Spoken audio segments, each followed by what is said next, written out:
Tenemos una buena noticia porque México va a ser sede de los diálogos entre la oposición venezolana y el gobierno de Nicolás Maduro. Pero valdría la pena empezar a entender los contextos de Venezuela. Primero, Venezuela está enfrentando una problemática muy compleja y altamente delicada en materia de gobernanza política. Tenemos a dos presidentes y además en algún momento hubo dos asambleas, la Asamblea Nacional y la Asamblea Nacional Constituyente.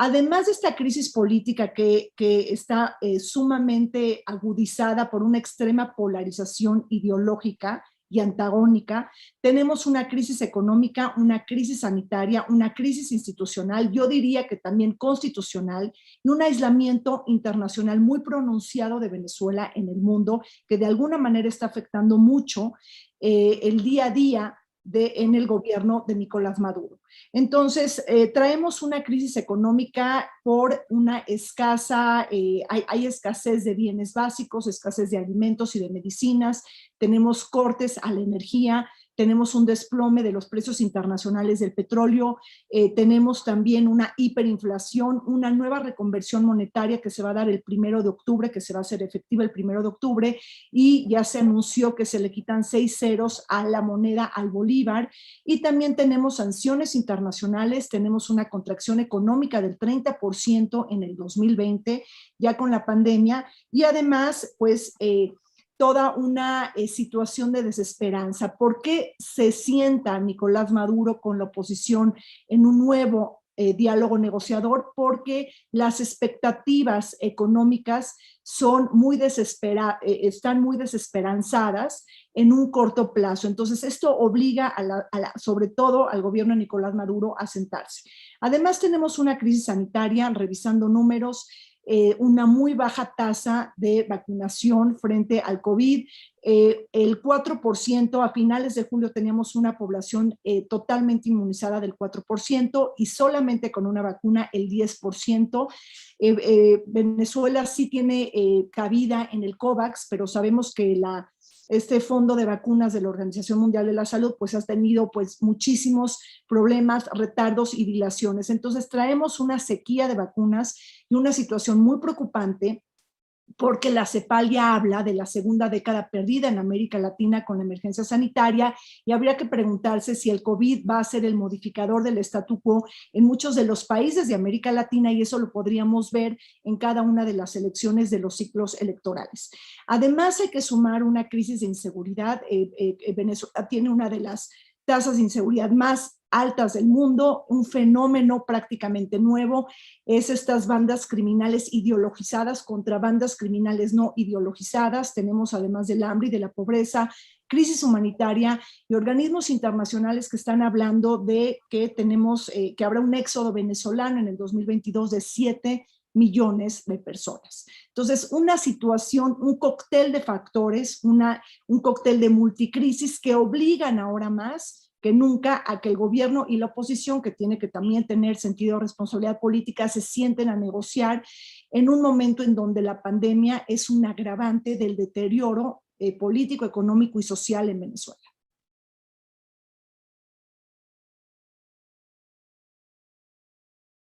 Esto es muy importante, hay que entender por qué los diálogos vienen en agosto, porque la verdad es que no es casualidad que se tenga un primer diálogo en México sobre una ronda negociadora. Primero, lo que hay que entender es que la oposición no ha participado en las elecciones presidenciales del 2018, del 20 de mayo del 2018, en donde se inaugura el segundo mandato de Nicolás Maduro. Por otro lado, la oposición tampoco participó en las elecciones legislativas del 2020, entonces tenemos una pérdida de presencia de la oposición ha perdido terreno político y ahora busca ganar protagonismo con la celebración de las elecciones regionales del 21 de noviembre en Venezuela, es decir, es una gran oportunidad para que la oposición participe, porque pues sí, se le ha restado presencia pública y presencia en la toma de decisiones. Ahora necesita ocupar espacios políticos. Entonces tiene un incentivo para sentarse a negociar con Maduro siempre y cuando haya equidad en la competencia y una serie de ingredientes sobre integridad electoral. Y por otro lado, Maduro necesita que la oposición participe el 21 de noviembre para que Estados Unidos y la Unión Europea alivie o elimine las sanciones internacionales que también están asfixiando al país. Ahora, lo que te decía es que no es casualidad que los diálogos en México se den en agosto, porque el 29 de agosto es la fecha tope o la fecha límite para registrar candidaturas para gobernadores y alcaldes. Precisamente el fin de semana se dieron las elecciones primarias del partido político del PSV de Nicolás Maduro. Entonces, es muy importante, es decir, el 29 de agosto es la fecha que nos obliga a que los diálogos se den en estas semanas porque pues ya empieza todo el proceso de las elecciones regionales del 21 de noviembre. Entonces, el factor electoral que de alguna manera también es un gran incentivo para que las partes se sienten. Ahora, aquí va un problema, digo, haciendo alusión a esta pregunta de los obstáculos. Tenemos una oposición muy dividida, una oposición muy fragmentada en Venezuela. Yo diría que es una de las grandes tragedias políticas del país.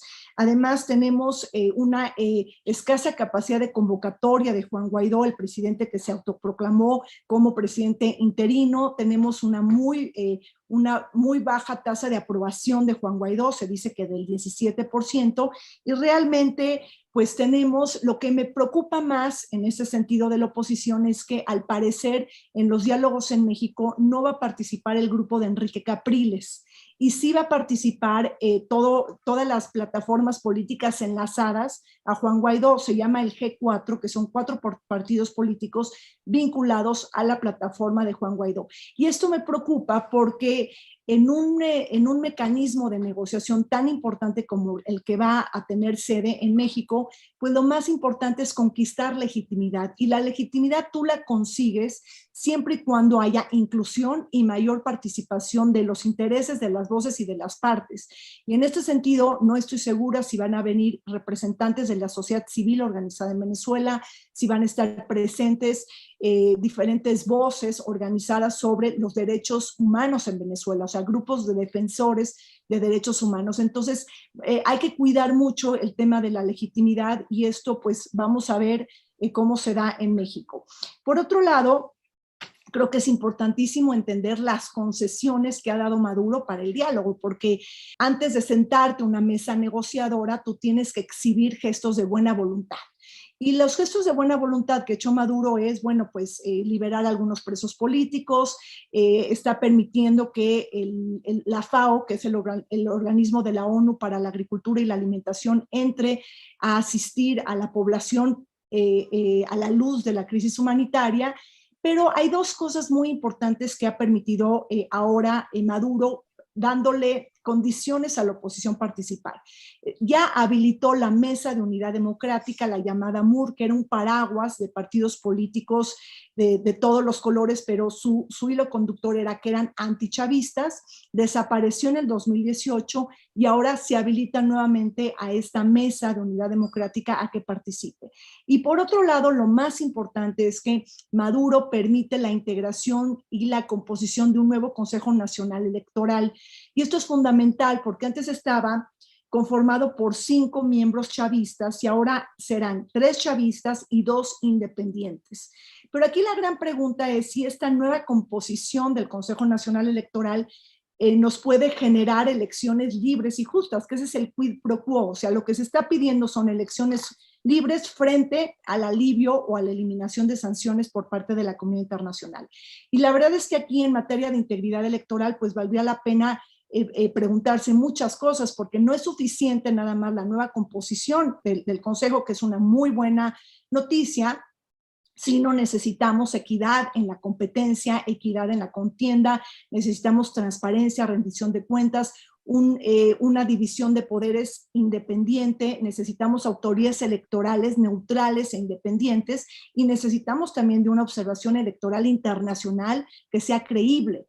Entonces, no se han cumplido todas estas condiciones, pero bueno, como siempre, pues yo sí le doy la bienvenida al diálogo, a una nueva ronda de negociación, y bueno, pues ojalá y que realmente esto sí se avancemos un poco en el diálogo, porque de fracasar el diálogo tendríamos que esperar hasta el 2023, justamente en el 2024, cuando pues ya termina el segundo mandato de Maduro, vienen las elecciones y sería la cuestión electoral un nuevo incentivo para negociar. Entonces, ojalá que lo que inicie en México, pues se va a presentar un marco inicial de conversaciones, seguirán las negociaciones en agosto y los meses venideros, pero ojalá y sí se llegue a puntos conciliadores entre la oposición y el gobierno de Nicolás Maduro.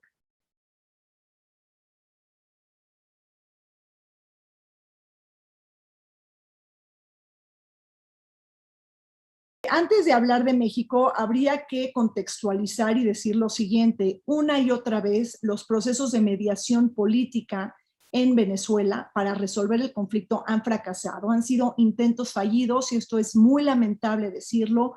Hubo un intento muy serio del Vaticano, de la UNASUR, de José Luis Rodríguez Zapatero, el expresidente español. Estuvo también la mediación de Noruega, por supuesto, que ahora está también coordinando los trabajos. Se apuntó ahí República Dominicana, Barbados, inclusive México, junto con Chile, en un acompañamiento a finales del 2017 y principios del 2018. Entonces, bueno, México ha estado inmerso en todos estos procesos, pero lo que yo veo diferente ahora es lo siguiente. Primero, en López Obrador tenemos una política exterior que ha dado un giro importante. Es un gobierno de izquierda progresista que conceptualiza y se inserta al mundo de una manera distinta. Primero, el gobierno de López Obrador sí reconoce el segundo mandato de Nicolás Maduro, que inicia en el 2019 y que tiene como antecedente principal las elecciones del 20 de mayo del 2018, que no fueron reconocidas por la comunidad internacional. Por otro lado, Nicolás Maduro mira con buenos ojos la política exterior de México basada en los principios de la política exterior, una política exterior principista, es decir, basadas en la política de la no intervención y la autodeterminación de los pueblos. Y yo creo que Maduro también mira con muy buenos ojos el posicionamiento político que México ha tomado en América Latina, una América Latina completamente disgregada políticamente, una América Latina que va caminando dividida y cada vez más fragmentada, y que hace política exterior con ideología. Entonces tenemos aquí un México que está presidiendo la CELAC, que es una excelente noticia para los mexicanos. Tenemos un México que participa como miembro no permanente en el Consejo de Seguridad, que también es algo muy importante, y además el mundo reconoce una tradición diplomática muy seria en México en conflictos internacionales y para la mediación y la paz. Y ahí hay varios antecedentes. Tenemos primero que México fue un país fundador de Naciones Unidas en 1945. México ha participado en 5 ocasiones en el Consejo de Seguridad de la ONU. Actualmente estamos participando en el 2021 y en el 2022. Hemos siempre sido muy proclives a defender el derecho internacional. Tenemos una política exterior muy clara en materia de desarme, grandes atributos en materia de la desnuclearización de América Latina. Tenemos el Tratado de Tlatelolco del 67 y, por supuesto, México también ha participado en el Grupo de Amigos de la Paz para Colombia. Y a esto le sumo el Grupo de Contadora, que es toda la pacificación de Centroamérica, que tuvo lugar en la isla panameña de Contadora, junto con Venezuela, Colombia, México y Panamá. Se logra pacificar Centroamérica. Recordemos que en el 79 pues triunfa la revolución sandinista en Nicaragua. Y más adelante, bueno, tenemos también diálogos para negociar la paz, este conflicto bélico en Guatemala, 36 años de guerra civil. Si no me equivoco, México fue sede de la firma de 5 de los 12 tratados para la mediación, para llegar a un acuerdo político en Guatemala. Y también, muy importante, fuimos sede de los tratados de Chapultepec. Es decir, recordemos que México, a través de su mediación política, se termina la guerra en El Salvador después de 12 años. Y bueno, realmente México ha tenido buenos oficios y una enorme tradición diplomática en esta materia. Por lo tanto, habría que estar esperanzados de lo que va a pasar en México. Yo soy un poco escéptica de lo que pueda pasar. Me da muchísimo gusto, creo que es una enorme y una muy buena noticia que México sea sede de estos diálogos. Ojalá y se puedan mover las cosas, pero todo depende de la voluntad de las partes para transformar la realidad tan agravante en Venezuela.